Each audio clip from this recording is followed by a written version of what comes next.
So na-order na natin yung binili natin na front and rear na lifter or enhancer para sa motor natin. So ayan, buksan na natin.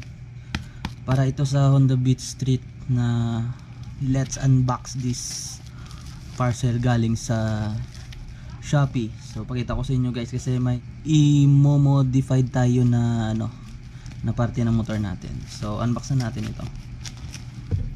So yan, gamit tayo ng gunting. Matagal ko na to guys na order from Indonesia pa itong itong items na in order natin.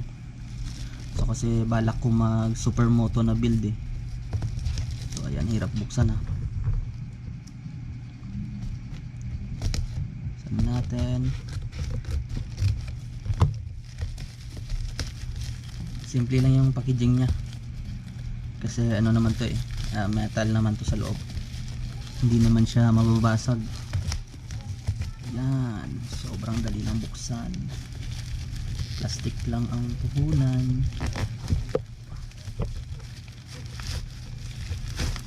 Ito na siya guys. Yan na. So, buksan natin dito.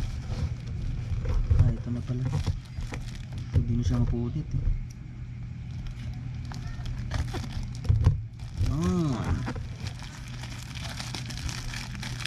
Excited na ako.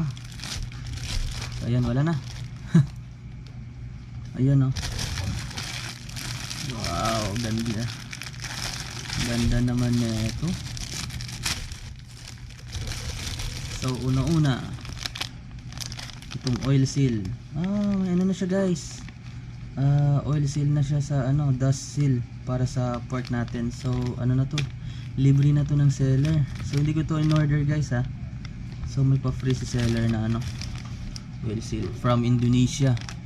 Ito naman yung next. So ito yung sabi ko na sa 5 cm sa unahan. Ito yung lifter ng unahan natin. So i-add natin to.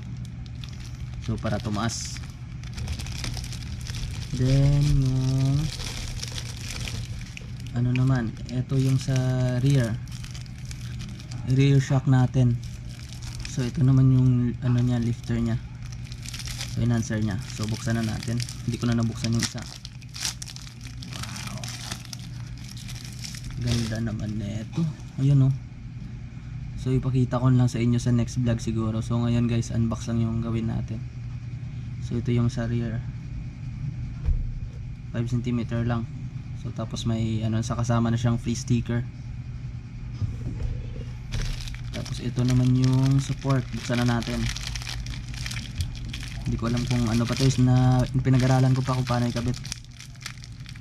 Ayan.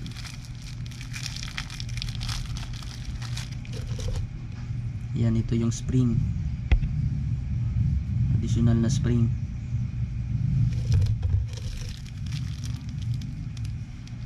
Oh, 5 cm. Ayan. 5 cm.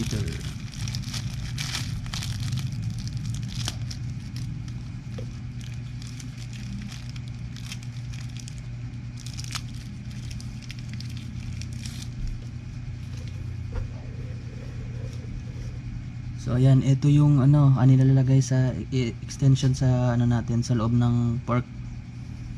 So ayan. So ituturo ko lang sa inyo kung paano magkabit nito ng maayos kasi pinag-aaralan ko pa guys para perfect naman yung magawa nating tutorial. Tapos ito yung hindi ko na to siguro bubuksan.